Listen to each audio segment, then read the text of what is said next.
last lecture we have seen that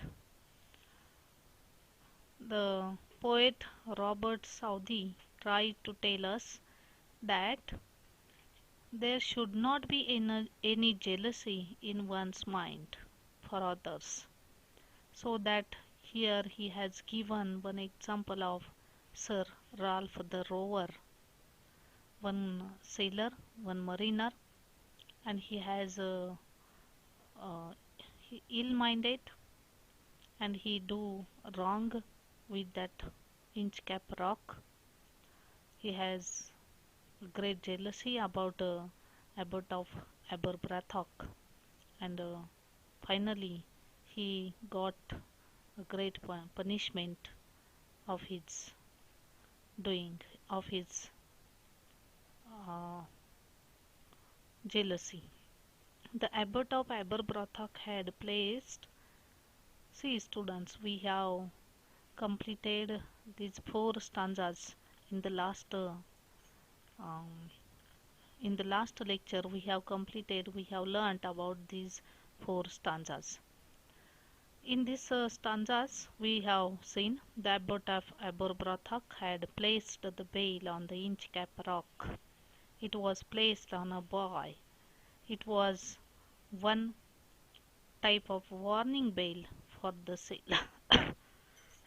sailors. When the rock was hid by the great level of the sea, the mariners heard the warning bell, and then they knew the dangerous rock, about the dangerous rock, perilous rock, and they blazed the abbot of Aberbrothock. They turned their ships from that terrible rock, and they saved themselves because of only that warning bell which has placed by abbot of Aberbrothock.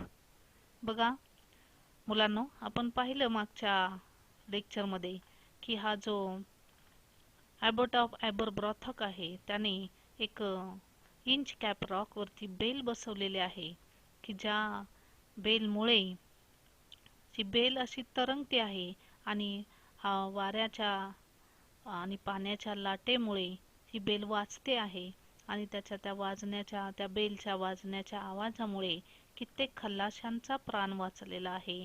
कित्येक ships जे आहेत त्यांना ते समजलेलं आहे, warning मिळालेले आहे की इथं एक मोठा खडक आहे, दगड आहे, रॉक आहे की जो शिप्सना, जहाजांना नुकसान पोहोचू शकतो, आणि ते नुकसान टाळण्यासाठी ही बेल जणू बसवलेली होती. आणि त्या वॉर्निंग बेलमुळे कित्येक लोक, कित्येक खलाशी वाचू शकलेले होते, आपला प्राण वाचवू शकलेले होते. आणि त्यामुळं जेव्हा असा एखादा when the rock was hid by the surge's swell, the mariners heard the warning bell, and then they knew the perilous rock and blessed the abbot of Aberbrothock. आणि जेव्हा हा जो रॉक आहे तो पाणी समुद्राच्या लाटांमुळे, समुद्राच्या पाण्यामुळे झाकला जायचा, लपला जायचा, तेव्हा तो रॉक जो आहे तो दिसत नव्हता लोकांना, त्या मरीनर्सना दिसत नव्हता, केवळ ती बेल वाजलेली ऐकायला येत होती. The mariners heard the warning bell.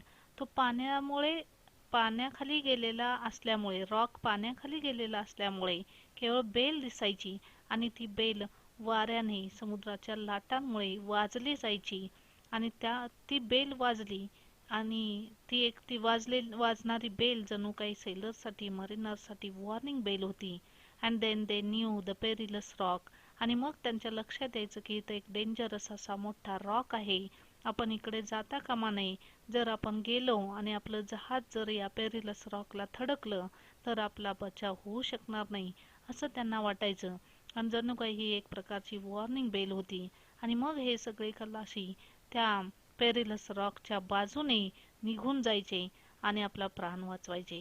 आणि त्यामुळे त्यांच्या लक्षात यायचं की जर काही जी बेल नसती, इथं वाजली नसती, तर आपलं जहाज या रॉकला थडकलं असतं आणि आपण नष्ट झालो असतो.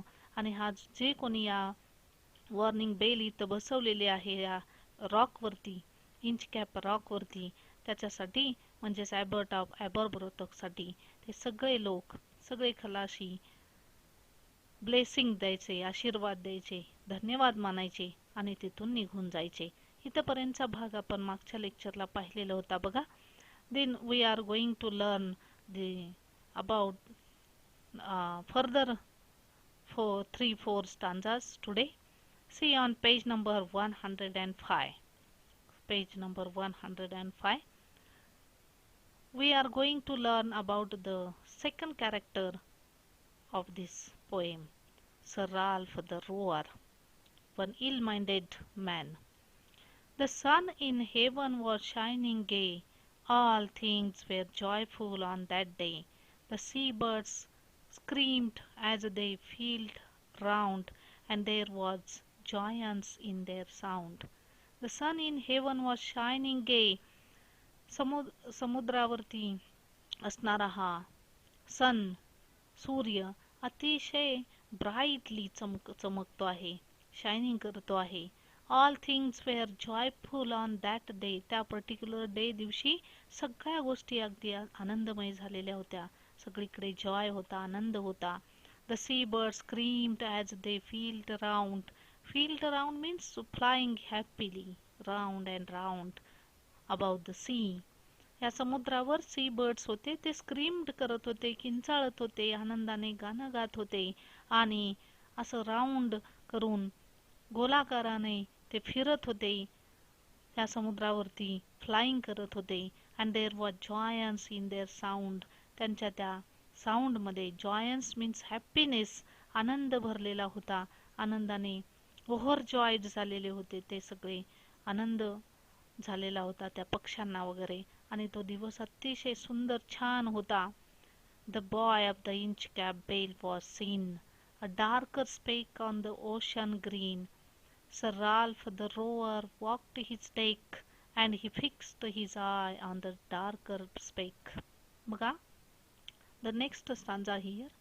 The boy of the Inchcape Bell was seen. आणि असं हा जो सर राल्फ द रोअर आहे, हा एक मरीनर आहे, हा एक खलाशी आहे. समुद्राच्या प्रवासाला निघालेला आहे आणि तो ट्रॅव्हलिंग करतो आहे आणि त्याच्या जहाजामध्ये तो बसलेला आहे. जहाजामध्ये आहे, त्याचं मोठं जहाज आहे आणि त्याला ही इंचकॅप बेल त्या बॉयवरती म्हणजे त्या उंचवट्या भागावरती एक अशी वस्तू रोवलेली आहे, एक थिंग अशी त्या रॉकवरती रोवलेली आहे. त्याला बॉय म्हटले बघा. तर ते buoy of the Inchcape bell was seen.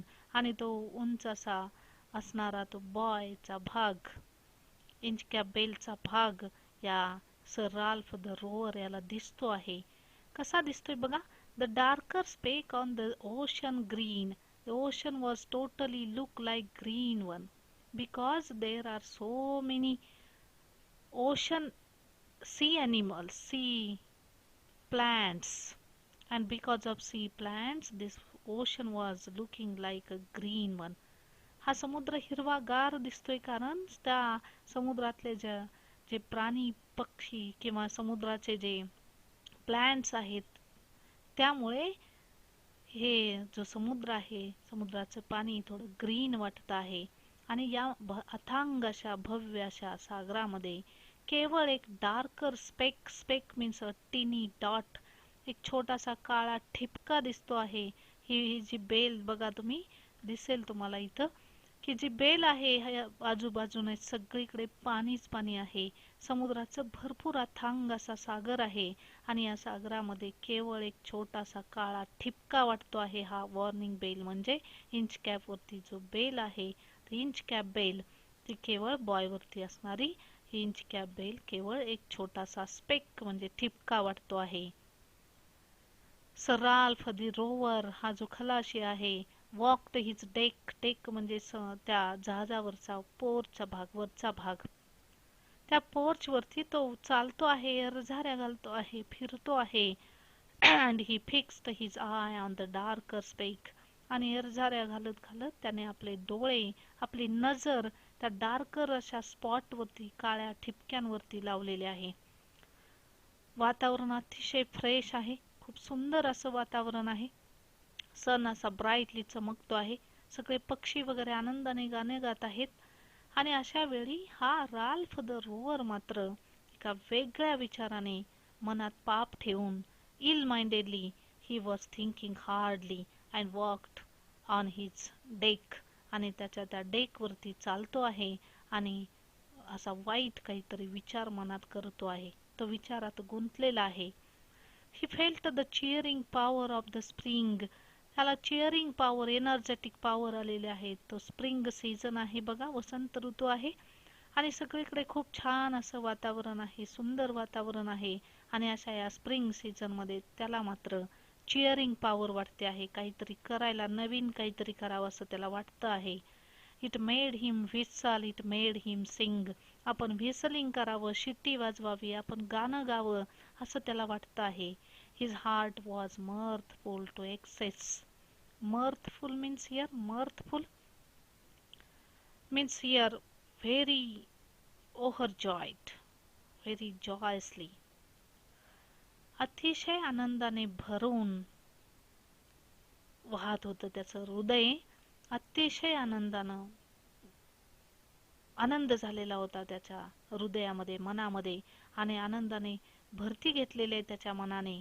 आणि the roars, but the roars mirth was wickedness. परंतु त्याचं मन मात्र, रोअर्स हा mirth, त्याचं मन मात्र विकेडनेसने भरलेला होता. तर त्याचा जो आनंद होता तो आनंद मात्र क्रूरपणाने, दुष्टपणाने भरलेला होता. काहीतरी वेगळी चाल त्याच्या डोक्यामध्ये होती आणि त्यामुळे तो उत्साहित मनाने इकडून तिकडं फिरतो आहे. तो काहीतरी ठरवतो आहे. He was going to decide something, and so that he was very excessive, very happy, but there was wickedness in his mind. त्याच्या मनामध्ये मात्र क्रूरपणा लपलेला आहे. तो काहीतरी वेगळा डावपेच खेळतो आहे आता, आणि त्यानं काहीतरी ठरवलेलं आहे की मी काहीतरी वेगळं करायचं. आणि अशा या वेगळ्या मूडमध्ये तो इथं इकडून तिकडे फिरतो आहे. The boat is lowered, the boatman row, and the Inchcape Rock they go.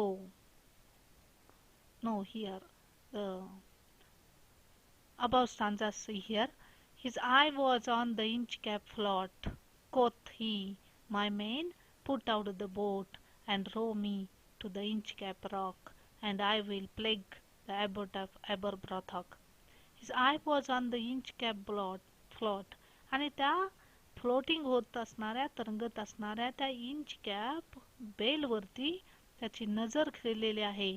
आणि तो काय म्हणतोय, कोथ मीन सेड, तो असं म्हणाला बघा, माय मेन, माझ्या माणसानो, he ordered his men, he ordered his servants, त्याच्या त्या कामगारांना, त्याच्या त्या नोकरांना तो ऑर्डर करतोय बघा. काय म्हणतोय, put out the boat and row me to the Inchcape rock.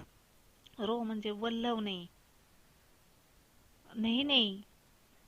तो काय म्हणतोय, त्या आपल्या माणसांना, आपल्या लोकांना, आपल्या सर्वंटना काय म्हणतोय बघा, अरे माझी आपली ती छोटी बोट बाहेर काढा आणि मला त्या इंचकॅप रॉक कडे घेऊन चला.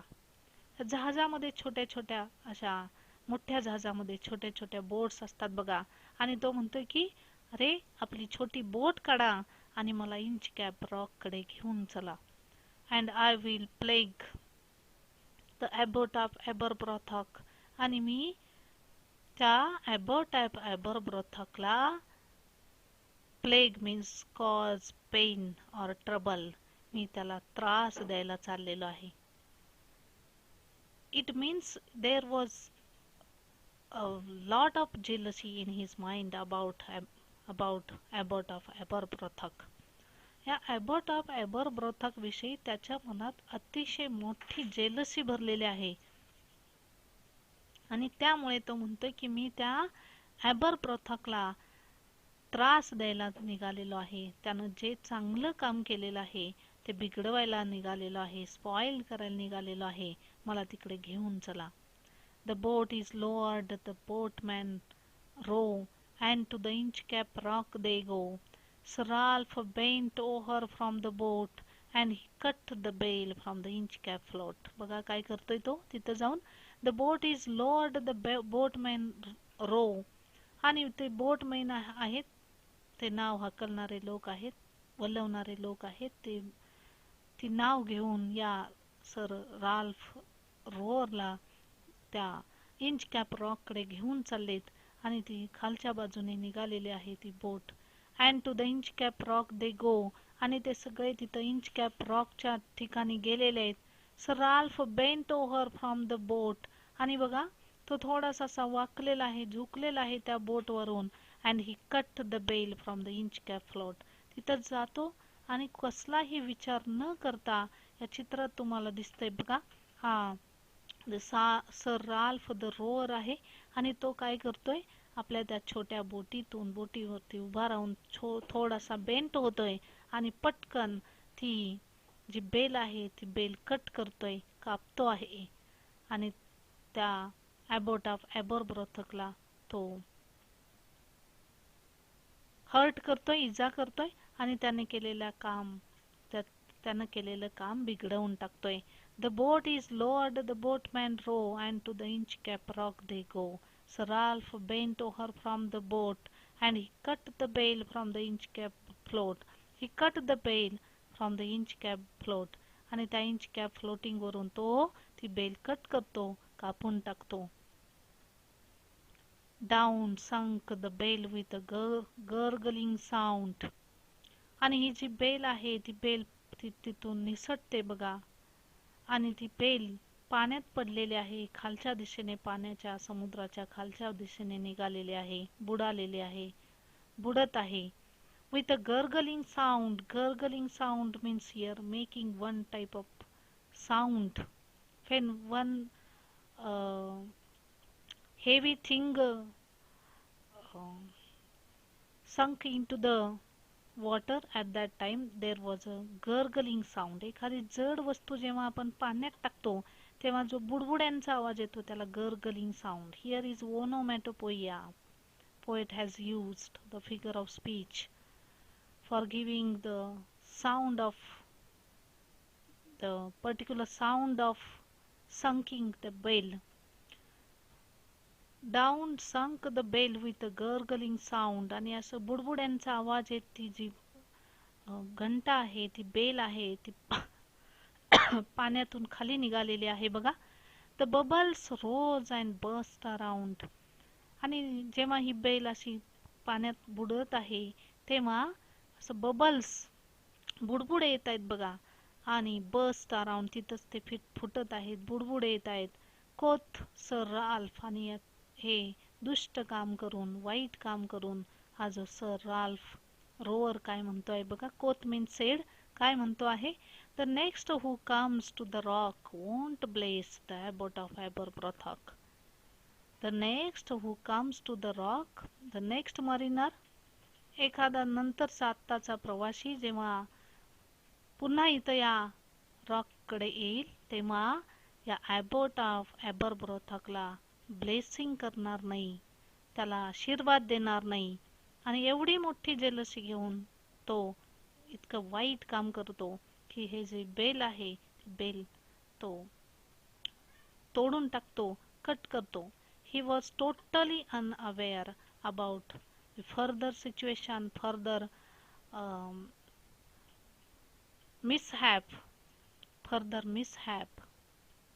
accident about himself or about others. बघा तो टोटली असा अनअवेअर असतोय बघा, त्याला जाणीव नाही की यानंतर जेव्हा आपण ही बेल कट करून टाकलेली आहे त्यानंतर जर एखादा अशा खलाशाला डेंजरस सिच्युएशन निर्माण झाली तर तो वाचू शकणार नाही. इतरच काय, आपण स्वतः देखील वाचू शकणार नाही, अशी एक छोटीशी जाणीव सुद्धा त्याच्या मनात आली नाही. आणि कोणत्याही विचाराशिवाय, without any thinking, without any thought, he cut the bell from the Inchcape Rock. त्या रॉकवरची, इंचकॅप रॉकवरची जी बेल आहे ते विचार न करता ती बेल तो कट करून टाकतो, काढून टाकतो. आणि एवढी जेलसी आहे त्याच्या मनामध्ये ॲबोट ऑफ एबरब्रोथक बद्दल की तो म्हणतोय की इथून पुढे कोणीही खलाशी जर या रॉककडे आला तर तो या बरोबर थकला ब्लेसिंग करणार नाही, आशीर्वाद देणार नाही, कारण ही बेलच आता इथं राहणार नाही. अशा पद्धतीनं तो मोठ्या धाडसाने, with very courageously and with very full of jealousy in his mind, he cut the bale on that Inchcape Rock with ill-minded, and he returned towards that Inchcape Rock. Okay students, we will see